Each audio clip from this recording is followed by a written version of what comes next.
2 pieces of JWRC trivia. Number 1. Joseph was the first show that we performed at the Nate Holden Performing Arts Center, which has been our home for the past decade. It was suggested by Julie Chamblat's aunt, Wendy Temple. And it's all thanks to my Aunt Wendy, who helped Margie find the venue.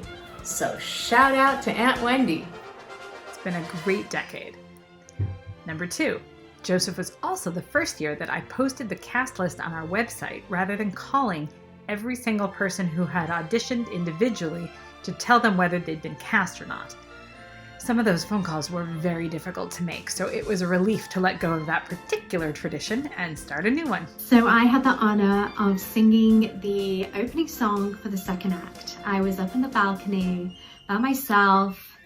Everything was dark. I couldn't see a soul, which definitely helped with my nerves. But I'm getting emotional thinking about it because it really was one of the most incredible experiences in my life. And I just want to thank Margie for that opportunity. Thank you. My first memory of being in Joseph was when I came in with my sister for auditions, and Margie was like, "Can you do any dancing?" And I was like, "Sure." And I picked up my leg, woo! And I ended up flat on my toes. And I was like, oh God, I'm for sure not gonna get into this show. Back in those days, we didn't have professional costumes and we would get them ourselves for the most part. And I went to the thrift store and I bought these man's pants and a man's jacket and a man's white button-down dress shirt and thought it was really cool buying men's clothing for myself. I actually wore those clothes in other shows, so it was funny. And my son, a few months later, was going to an interview for kind of like a black at high school. And he was like, "Mom, I have nothing to wear." He didn't have any white shirts. He didn't have any suits without stripes on them. So he ended up wearing that very outfit. The blooper that I remember best, and I think unfortunately a lot of us remember it, is Iris losing her wig. I'm sorry, Iris. We held it together, but we felt so bad, and you held it together too. So really, really proud of you. But yeah, that was a blooper for the books. It was a blooper book of blooper. I think there were a few precarious moments getting thrown into that pit. Yes, I do. And I for sure did not always get the colors right. And that scene with Potiphar, yeah, there were a few. Well, one time, oh, never mind. We would constantly listen to the soundtrack, especially when I was trying to learn the lyrics. And my 2.5-year-old son would often sing the song of Joseph's coat, the colors in Joseph's coat, and he would say, "It was red and yellow and green and brown and garlic and smack and booger and peach."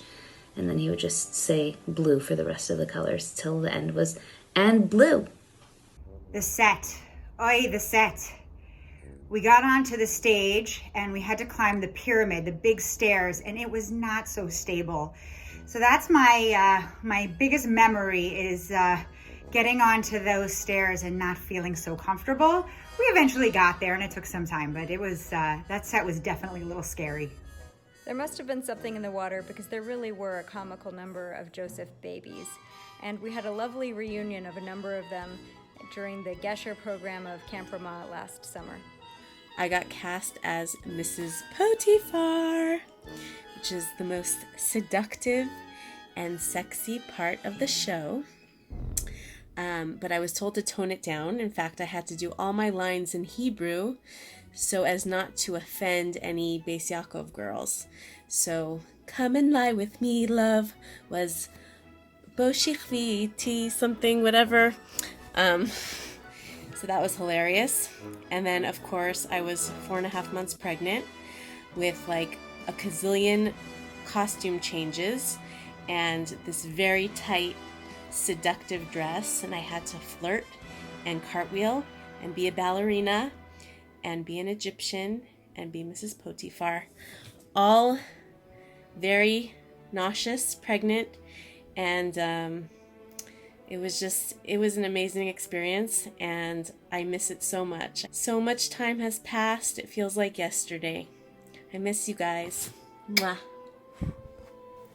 In Joseph, I actually played a man for the first time. Maybe not the last time. And even though I had a beard and pants and a male costume, I still sang soprano in all the group numbers. The costumes and the music, wow. We literally only had a few minutes between most of the numbers to change our costumes. So we had one person on one side of the stairwell and another person on the other side of the stairwell helping us with our costume changes. If there were a Tony given for the show with the greatest number of costume changes, I'm pretty sure Joseph would take all-time first place. I think we had 9 different costumes and about 14 separate changes. I had so many costume changes that I didn't even have a room. I didn't go downstairs into the dressing room. I had like a closet backstage that I just like threw my stuff on. I was a wife, and then a ballerina, and then a wife again, and then Mrs. Potiphar, and then a wife again, and then an Egyptian, and then the go-go, and then an Egyptian, and then back into Mrs. Potiphar. Even if you could tell that I was pregnant, you couldn't see because I was just wearing layer upon layer of costume.